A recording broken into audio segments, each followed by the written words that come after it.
Hello everyone.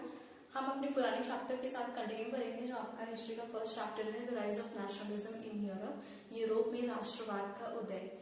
हमारा जो last video था उसमें हमने डिस्कस किया था कि 1815 की जो ट्रीटी ऑफ वियना होती है उसके क्या कॉन्सिक्वेंसेस होते हैं, कैसे यूरोप को फिर से रीऑर्गेनाइज किया जाता है, कंजर्वेटिव फोर्सेस जो हैं वो पावर में आ जाती हैं।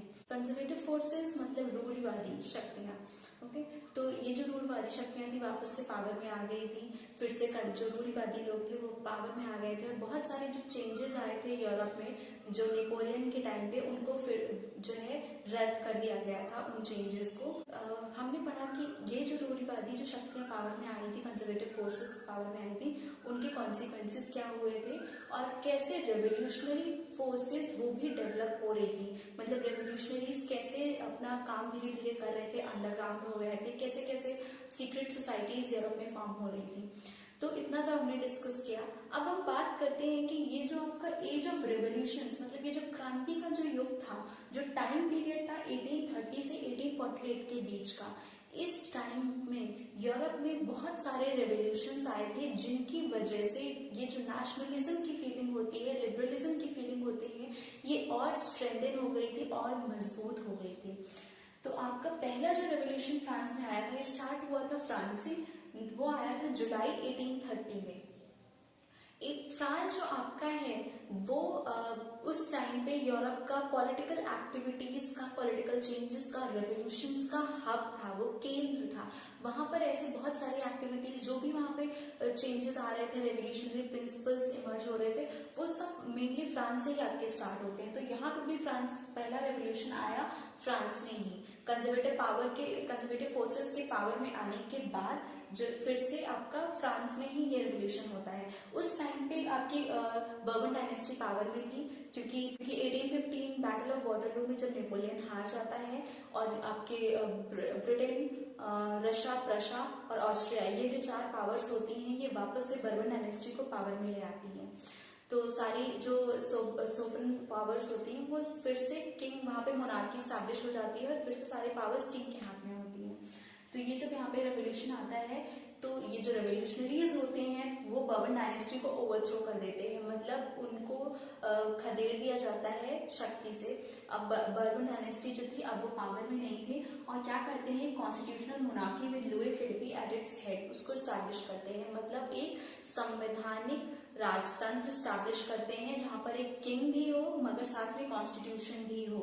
ओके, तो ऐसा एक संवैधानिक राजतंत्र, कॉन्स्टिट्यूशनल मोनार्की स्टैब्लिश करते हैं जिसका हेड कौन होता है, लुई फिलिप होता है। ओके, तो ये आपका आया था फ्रांस में। अब एक बहुत इंपॉर्टेंट सेंटेंस है जो ड्यूक मेटरनिक ने बोला था। हमने ट्रीटी ऑफ वियना के टाइम पे पढ़ा था कि Duke Metternich he was the chancellor of Austria, Austria के चांसलर थे ये, और इन्होंने ही ट्रीटी ऑफ वियना की वो जो मीटिंग थी उसको होस्ट किया था। ओके, तो ये इन्होंने बहुत फेमस सेंटेंस बोला है जिसको वो क्या कहता है, when France sneezes rest of Europe catches cold. मतलब छींकता फ्रांस है और जुकाम किसे हो जाता है, पूरे यूरोप को। मतलब अगर फ्रांस में कुछ भी इवेंट हो, कोई भी ऐसी एक्टिविटी हो जाती, कोई भी इवेंट होता था तो उसका बहुत बड़ा असर पड़ता था पूरे यूरोप पे। ओके, तो ये आपका फ्रांस में रेवोल्यूशन होता है। तो यहाँ पे जो रेवोल्यूशन होता है उससे लोग इंस्पायर होते हैं। कहाँ पे, ब्रसल्स में। ब्रसल्स अब बेल्जियम की वो कैपिटल है। ओके, उस टाइम पे ब्रसल्स 1830 ईयर में किंगडम ऑफ नीदरलैंड्स का पार्ट था, United kingdom of Netherlands. Okay, उसका पार्ट था, उसका भाग था वो। तो यहाँ पे ब्रसल्स में जो रेवोल्यूशनरीज थे, क्रांतिकारी थे, वो बहुत इंस्पायर हो जाते हैं, प्रेरित हो जाते हैं इस फ्रांस के 1830 वाले रेवोल्यूशन से और वो रिवोल्ट करते हैं। और फाइनली क्या होता है, ब्रसल्स जो है यूनाइटेड किंगडम ऑफ नीदरलैंड से अलग हो जाता है और एक इंडिपेंडेंट राज्य, एक इंडिपेंडेंट किंगडम स्टैब्लिश हो जाता है। 1830 से 1848 के बीच में ये जो पूरा सीरीज ऑफ रेवोल्यूशंस हुआ था यूरोप में, मतलब जो क्रांति का पूरा युग था उसमें हमने पहले पढ़ा फ्रांस में जो रेवोल्यूशन हुआ था जुलाई 1830 में, फिर दूसरा रेवोल्यूशन हुआ था ब्रसल्स में और तीसरा हुआ था ग्रीस में जो था उनका वॉर ऑफ इंडिपेंडेंस, मतलब कि यूनान का स्वतंत्रता संग्राम।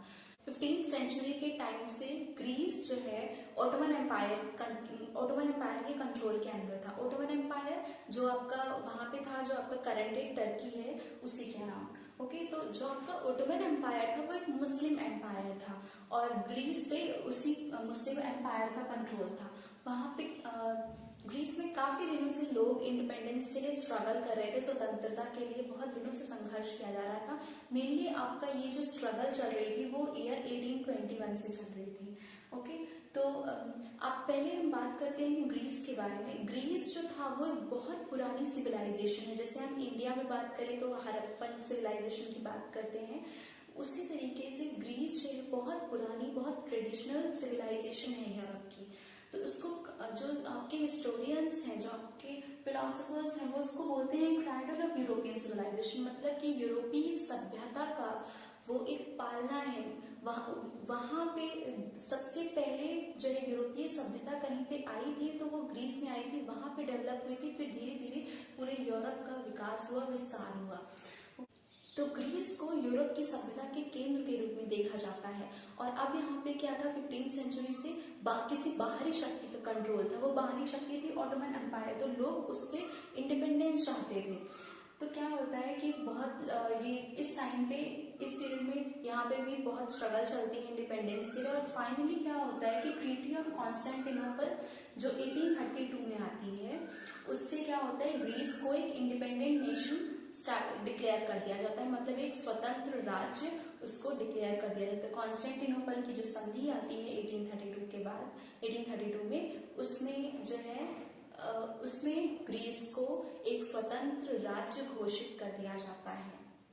अभी तक हमने डिस्कस किया था कि लिबरलिज्म मतलब उदारवाद ने क्या रोल प्ले किया था नेशनलिज्म की फीलिंग को डेवलप करने में, उसको पॉपुलराइज करने में। अब हम बात करेंगे रोमांटिसिज्म की।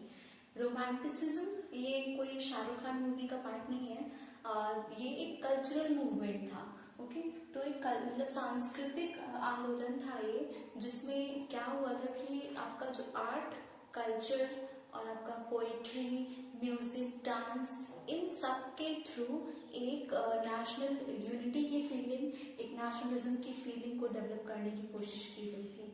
ओके, तो ये कल्चरल मूवमेंट था जिसमें जो है नेशनलिस्ट सेंटिमेंट्स को डेवलप करने की कोशिश की गई थी through art, poetry, stories, music, dance, मतलब कि कला, काव्य, कहानियां और नृत्य और संगीत, इन सब के माध्यम से एक राष्ट्रवाद की भावना को उत्पन्न करने की कोशिश की गई थी। तो ये जो रोमांटिसिज्म में बिलीव करने वाले लोग थे, मतलब जो रोमांटिक आर्टिस्ट और पोएट्स थे, तो वो लोग क्या करते थे, रीजन और साइंस को क्रिटिसाइज करते थे, मतलब तर्क वितर्क और विज्ञान की वो लोग आलोचना करते थे। और किस पे फोकस करते थे, किसको प्रायोरिटाइज करते थे, इमोशंस को, इंट्यूशंस को और मिस्टिकल फीलिंग्स को, मतलब भावनाओं को ज्यादा तवज्जो दी जाती थी, उनको ज्यादा महत्वपूर्ण समझा जाता था। जो आपके रोमांटिक्स होते थे ये इम्पोर्टेंस देते थे लोक कला को, लोक नृत्य को, लोक संगीत को, और इन सभी के द्वारा लोगों में एक साझा सामूहिक विरासत और साझा अतीत की एक भावना उत्पन्न करने की कोशिश की गई थी। एक जर्मन फिलोसोफर था जोहान गॉटफ्राइड हर्डर, तो ये एक रोमांटिक था, मतलब ये रोमांटिसिज्म में बिलीव करता था। ये बिलीव करता था कि नेशनलिज्म की फीलिंग को डेवलप किया जा सकता है आर्ट, कल्चर, म्यूजिक, इस सब के थ्रू। तो इन्होंने दो कॉन्सेप्ट दिए थे, दास वोक और वोक्सीज। दास वोक का मतलब होता है कॉमन पीपल, मतलब आम लोग, आम जनता, और वोक्सीज का मतलब होता है द स्पिरिट ऑफ नेशन, मतलब राष्ट्र की आत्मा। तो द स्पिरिट ऑफ नेशन या राष्ट्र की आत्मा वो कॉमन लोगों के बीच में, मतलब वो दास वोक के बीच में पॉपुलर की जा सकती है, प्रसिद्ध बनाई जा सकती है through folk music, folk dance और फोक पोएट्री, मतलब लोक कविताएं और लोक कला, लोक गीत, लोक नृत्य, इन सब के माध्यम से ही जो है राष्ट्र की आत्मा को पॉपुलर बनाया जा सकता है, उसको और मजबूत बनाया जा सकता है। ये कॉन्सेप्ट दिया था German philosopher Johann Gottfried Herder ने। हमने डिस्कस कर लिया कि रोमांटिसिज्म क्या होता है, इसमें जो बिलीवर्स होते हैं, रोमांटिक पोएट्स और आर्टिस्ट होते हैं, उनका क्या मानना होता है, क्यों वो कल्चर और आर्ट और म्यूजिक इन सबको इम्पोर्टेंस देते हैं। अब हम इसको समझने की कोशिश करेंगे कि इसने एक्चुअली में रोल क्या प्ले किया था नेशनलिज्म को डेवलप करने में, नेशन स्टेट्स को स्टैब्लिश करने में। हम एग्जाम्पल लेंगे पोलैंड का। 18th सेंचुरी में पोलैंड का पार्टीशन कर दिया जाता है। कौन करता है? रशिया, प्रशा और ऑस्ट्रिया। ये तीनों पावर्स, ऑस्ट्रियन पावर्स, तीनों ये 3 कंट्रीज मिल करके पोलैंड का पार्टीशन कर देती हैं। उसका पार्टीशन हो जाता है। अब ये क्या है, एक इंडिपेंडेंट नेशन नहीं था ये, मतलब कि किसी और राज्य के अधीन था। ये इंडिपेंडेंट नेशन नहीं था, मगर फिर भी यहाँ पे जो नेशनलिस्ट फीलिंग्स थी, मतलब राष्ट्रवादी जो पेट्रियाटिज्म वाली फीलिंग थी, इसको जो है जिंदा रखा गया था। किसके थ्रू? म्यूजिक और लैंग्वेज के थ्रू, आर्ट एंड कल्चर के थ्रू, आर्ट एंड लैंग्वेज के थ्रू। तो लैंग्वेज ने यहाँ पे बहुत बड़ा रोल प्ले किया था। कैसे कि जब यहाँ पे पोलैंड जब इंडिपेंडेंस अपनी खो देता है, रशिया पावर में आती है, तो क्या होता है कि स्कूल्स में से जबरन जो है पॉलिश, जो इनकी लैंग्वेज थी पॉलिश, उसको हटा दिया जाता है। ओके, और जबरदस्ती इम्पोज कर दी जाती है रशियन लैंग्वेजेस कि आपको जो है स्कूल्स को बोला जाता है जबरदस्ती कि आपको रशियन लैंग्वेज ही पढ़ानी है, पॉलिश आपकी लैंग्वेज में पॉलिश उसको नहीं पढ़ा सकते हैं। लोग अपना प्रोटेस्ट दिखाने के लिए पॉलिश लैंग्वेज को चर्च गैदरिंग्स में यूज करने लगे। मतलब जो चर्च की गैदरिंग्स होती थी, प्रेयर्स वगैरह होती थी, उसमें जो वहाँ के प्रीस्ट होते थे, बिशप्स होते थे, मतलब पादरी और बिशप्स वगैरह जो होते थे, वो सब चर्च गैदरिंग्स के लिए पॉलिश लैंग्वेजेस का यूज करने लगे। प्रीच करने के लिए जो टीचिंग्स वहाँ पे दी जाती हैं, उन सब के लिए पॉलिश लैंग्वेज का यूज होने लगा। ओपेराज में पॉलिश लैंग्वेज का यूज किया जाने लगा। बहुत सारे म्यूजिक कंपोज हुई, बहुत सारे सॉन्ग्स ऐसे लिखे गए जो पॉलिश लैंग्वेज में लिखे गए। तो इस वजह से रशिया क्या करता है कि बहुत सारे प्रीस्ट्स और बिशप्स को जेल में डाल देता है। तो अब क्या होने लगा था कि पॉलिश लैंग्वेज को रशियन डोमिनेंस के अगेंस्ट एक स्ट्रगल के टूल की तरह यूज किया जाने लगा था। मतलब अगर इसका मतलब ये लोग शो करने लगे थे कि अगर उन लोग ये बिलीव करने लगे थे कि अगर वो पॉलिश लैंग्वेज यूज करेंगे, पॉलिश में बोलेंगे, अपना म्यूजिक लिखेंगे, तो वो रशियन डोमिनेंस के अगेंस्ट अपना विद्रोह दिखा सकते हैं। हम जो बात कर रहे हैं 1830 से 1848 में यूरोप में जो रेवोल्यूशंस आए थे उनके बारे में, कि क्यों वहाँ पे इतने सारे रेवोल्यूशंस आए थे, तो उसका एक मेन रीजन ये भी था कि यूरोपियन पॉपुलेशन थी वो इस टाइम पे बहुत सारी कठिनाइयों से जूझ रही थी, उसको भूख का सामना करना पड़ रहा था। तो ये जो 1830s का टाइम था, मतलब 1830 से लेकर के 1839 के बीच का ये जो पूरा टाइम पीरियड था, ये यूरोप के लिए बहुत बड़ा आर्थिक संकट लेकर के आया था। बहुत आर्थिक कठिनाइयों से जूझना पड़ रहा था यूरोपियन कंट्रीज को। उसमें से पहला रीजन ये था कि यूरोप की पॉपुलेशन बहुत ड्रास्टिकली इंक्रीज कर रही थी, वहाँ की जनसंख्या बढ़ती जा रही थी, और जब जनसंख्या बढ़ेगी तो काम की भी मांग ज्यादा होगी, उतना रोजगार उपलब्ध नहीं था, एब्सेंस ऑफ एम्प्लॉयमेंट था वहाँ पे। और इसके अलावा ब्रिटेन ज्यादा इंडस्ट्रियली डेवलप कर चुका था, मतलब वहाँ पर इंडस्ट्री ज्यादा अच्छे से फ्लरिश कर रही थी, उतना इंडस्ट्रियल डेवलपमेंट बाकी यूरोपियन कंट्रीज में नहीं हुआ था। तो वहाँ पे क्या होता था कि ब्रिटेन से जो है गुड्स इंपोर्ट किए जाते थे, उन गुड्स का वो मशीन से प्रोड्यूस गुड्स होते थे, तो उनका वो बहुत चीप होते थे, उनके प्राइसेस बहुत लो होते थे। तो जो उन यूरोपियन जहाँ पे गुड्स इंपोर्ट किए जा रहे हैं, वहाँ के जो डोमेस्टिक उनके प्रोड्यूसर्स होते थे, छोटे छोटे जो आर्टिसंस और वर्कर्स होते थे, उनको बहुत टफ कॉम्पिटिशन फेस करना पड़ता था, क्योंकि उनके गुड्स मशीन प्रोड्यूस नहीं होते थे, तो वो रिलेटिवली हाई प्राइसेस होते थे, जबकि जो गुड्स ब्रिटेन से इंपोर्ट किए जा रहे थे उनके प्राइसेस बहुत लो होते थे।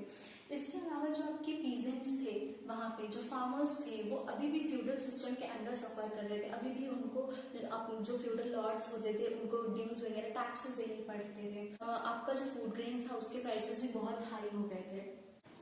तो ये जो गरीब बेरोजगार लोग होते थे जो भूख से मर रहे थे, वो सब लोग फाइनली क्या होता है ईयर 1848 में सड़कों पर उतर आते हैं और सरकार के खिलाफ प्रदर्शन करने लगते हैं। They started revolting against the government. उस समय जैसे हमने पढ़ा था कि फ्रांस में ईयर 1830 में रिवोल्ट हुआ था, जिससे कि जो बर्बन डायनेस्टी थी उसको पावर से ओवरथ्रो कर दिया गया था, और वापस जो है फ्रांस को क्या बना दिया गया था, कॉन्स्टिट्यूशनल मोनार्की, किसके अंडर, लुई फिलिप के अंडर। ओके, तो 1848 में लुई फिलिप पावर में था। तो जब ये रिवोल्ट होता है, पॉपुलर रिवोल्ट होता है लोगों का, तो क्या होता है लुई फिलिप को जो है वहां से भागने पर मजबूर कर दिया जाता है, बहुत जगह जगह नाकाबंदी कर दी जाती है, और फाइनली क्या होता है कि लुई फिलिप को भागने पर मजबूर कर दिया जाता है। और जो नेशनल असेंबली होता है, वहां का जो लेजिस्लेचर होता है, वो फाइनली फ्रांस को जो है फिर से रिपब्लिक डिक्लेयर कर देता है।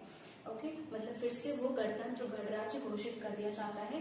अब फिर से वहां का जो हेड ऑफ स्टेट होगा वो लोगों के द्वारा चुना गया होगा। और क्या होता है, और क्या रिजल्ट होता है इस रिवोल्ट का, वो ये कि वहाँ पे यूनिवर्सल मेल फ्रेंचाइज आ जाती है। यूनिवर्सल मेल फ्रेंचाइज का मतलब all adult male above the age of 21 year are given the right to vote. मतलब 21 साल से अधिक के जितने भी पुरुष हैं, 21 साल या उससे अधिक के जितने भी पुरुष हैं, उन सभी को मत देने का, वोट देने का अधिकार दे दिया जाता है। इसको बोलते हैं यूनिवर्सल मेल फ्रेंचाइज। ओके, यहाँ पे एक चीज नोट करने वाली कि यहाँ पे अभी भी वीमेन को कोई राइट्स नहीं दिए गए थे।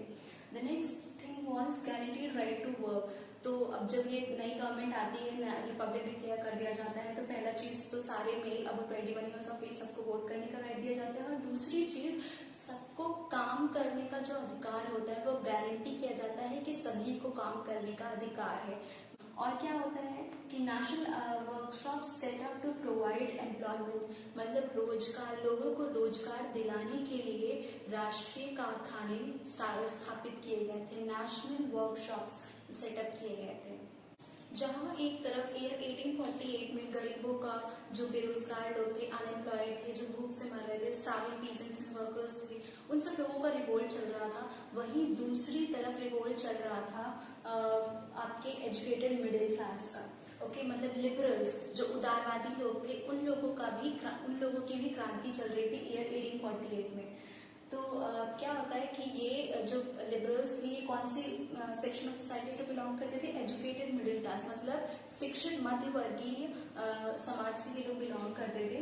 तो वो जो पीरियड था उस टाइम पे क्या था कि जर्मनी, पोलैंड, इटली, ये सब अभी भी नेशन स्टेट्स नहीं बने थे, मतलब ये कंट्री नहीं बने थे, ये एक राष्ट्र नहीं स्थापित हुआ था इनमें। ये छोटे छोटे एरियाज में, छोटे छोटे किंगडम्स में डिवाइडेड थे। ओके, तो इनका कोई यूनिफिकेशन नहीं था। तो धीरे धीरे क्या होता है कि यहाँ की जो पॉपुलेशन होती है, यहाँ के लोग होते हैं जर्मनी, पोलैंड, इटली के, ये डिमांड करने लगते हैं कॉन्स्टिट्यूशन की और नेशनल यूनिफिकेशन की, मतलब कि यहाँ पर एक संविधान लाया जाए और पूरे राष्ट्र का एकीकरण हो, मतलब उसको यूनाइट किया जाए। ठीक है, वो पार्ट्स में ना डिवाइडेड रहे, जिससे कि जब एक कर दिया जाएगा, उसको सेंट्रलाइज कर दिया जाएगा, यूनाइट कर दिया जाएगा, तो वहाँ पे एडमिनिस्ट्रेशन बेटर होगा, गवर्नमेंट अच्छे से फंक्शन कर पाएगी, लोगों के राइट्स गारंटी किए जा सकते हैं। तो क्या होता है कि जर्मनी में बहुत सारे, हमने 3 कंट्रीज की बात की, हम स्पेसिफिकली जर्मनी पे फोकस करते हैं। तो जर्मनी में क्या होता है कि बहुत सारे पॉलिटिकल एसोसिएशंस बनते हैं जिसके मेंबर्स होते हैं आपके लिबरल मिडिल क्लास। ओके, तो ये जो आपके मिडिल क्लास, मतलब मध्य वर्गीय जो इसके मेंबर्स होते हैं, वो एक साथ आते हैं और ये मिलते हैं कहाँ पर? फ्रैंकफर्ट में। फ्रैंकफर्ट जर्मनी की एक सिटी है, शहर है जर्मनी का। तो जर्मनी में फ्रैंकफर्ट में ये लोग मिलते हैं और ये डिसाइड करते हैं कि ये लोग वोट करेंगे for an all German national assembly, मतलब सर्व जर्मन नेशनल असेंबली के लिए ये लोग वोट करेंगे, जिसके सारे मेंबर्स जर्मन होंगे, प्लस वो पूरी जर्मनी के लिए काम करेगा। वो जो ऑल जर्मन नेशनल असेंबली थी, उसके 831 मेंबर्स थे जिनको इलेक्ट करके लोग भेजते थे। तो वो जो 831 इलेक्टेड रिप्रेजेंटेटिव्स थे, वो ईयर 1848 में बिल्कुल सज धज के पहुंचते हैं कहाँ पे? फ्रैंकफर्ट की पार्लियामेंट में पार्ट लेने के लिए पहुंचते हैं। ठीक है, तो ये जो फ्रैंकफर्ट पार्लियामेंट थी, ये होने वाली थी सेंट पॉल्स चर्च में। तो ये लोग क्या करते हैं, सब डिसाइड करते हैं और जर्मनी के लिए कॉन्स्टिट्यूशन ड्राफ्ट करते हैं। और उस कॉन्स्टिट्यूशन में ये लिखा होता है कि जर्मनी का जो हेड ऑफ स्टेट होगा वो एक राजा होगा, मतलब ये लोग वापस से मोनार्की को लाने की बात कर रहे थे। ओके, तो राजशाही वापस लाने की बात कर रहे थे, मगर वो राजशाही कैसी होगी? वो राजा जो है एक कॉन्स्टिट्यूशन और एक पार्लियामेंट के कंट्रोल के अंडर होगा, मतलब वो जो है वो सब्जेक्ट होगा टू द पार्लियामेंट, संसद के अधीन रहेगा वो, उसकी पावर्स के ऊपर कुछ लिमिटेशंस लगाएगा पार्लियामेंट। और इन सारे टर्म्स के बेसिस पे, इन सारे शर्तों पर उन्होंने किसको क्राउन ऑफर किया, ताज किसको ऑफर किया? फ्रेडरिक विलियम फोर्थ को। ओके, फ्रेडरिक विलियम फोर्थ जो है प्रशा के किंग थे उस टाइम पे, उनको ताज ऑफर किया गया इन टर्म्स पे कि आप राजा तो बनोगे, मगर आपकी पावर्स लिमिटेड होंगी, और उन पावर्स पे लिमिट कौन लगाएगा? पार्लियामेंट, संसद। तो ये जो फ्रेडरिक विलियम होते हैं, ये क्राउन को रिजेक्ट कर देते हैं कि मुझे नहीं बनना इन टर्म्स पे राजा, और ये उन सारे राजाओं से जाकर मिल जाते हैं जो इस नेशनल असेंबली को अपोज कर रहे थे, इसका विरोध कर रहे थे कि ये नेशनल असेंबली गलत है, ये नहीं बननी चाहिए, इनको कोई पावर नहीं है, कोई राइट नहीं है ऐसा कॉन्स्टिट्यूशन बनाने की। तो ये उन राजाओं से जाकर के मिल जाते हैं। फाइनली क्या होता है, धीरे धीरे ये जो नेशनल असेंबली बनी थी, ऑल जर्मन नेशनल असेंबली, इसकी पॉपुलैरिटी कम होने लगती है लोगों के बीच में, ये कब धीरे धीरे इसको नापसंद किया जाने लगता है बहुत सारे रीजंस की वजह से। और फाइनली क्या होता है कि ट्रूप्स जो है, ये जो यहाँ का जो किंग था जर्मनी का, वो ट्रूप्स बुला लेता है, मतलब सेना को बुला लेता है और जबरदस्ती इस असेंबली को डिसबैंड कर दिया जाता है, मतलब इस असेंबली को बंद कर दिया जाता है। ये जो पूरे रेवोल्यूशंस हुए थे फ्रॉम द ईयर 1830 टू 1848, इन सब का इफेक्ट ये होता है कि ऑल्दो वहाँ की गवर्नमेंट्स जो होती हैं, जो वहाँ के मोनार्क्स होते हैं, इन लिबरल मूवमेंट्स को सप्रेस कर देते हैं, मतलब ये जो उदारवादी क्रांतियां हो रही थी उन सबको दबा दिया जाता है, मगर वापस से पुरानी व्यवस्था नहीं ला पाते, ओल्ड ऑर्डर को रिस्टोर नहीं कर पाते हैं। मतलब अब लोग और ज्यादा जो है उनका अंदर का डर खत्म हो गया था, वो और ज्यादा डिमांड करने लगे थे राइट्स के, पार्लियामेंट की डिमांड करने लगे थे, कॉन्स्टिट्यूशन की डिमांड करने लगे थे, इक्वल राइट्स की डिमांड करने लगे थे।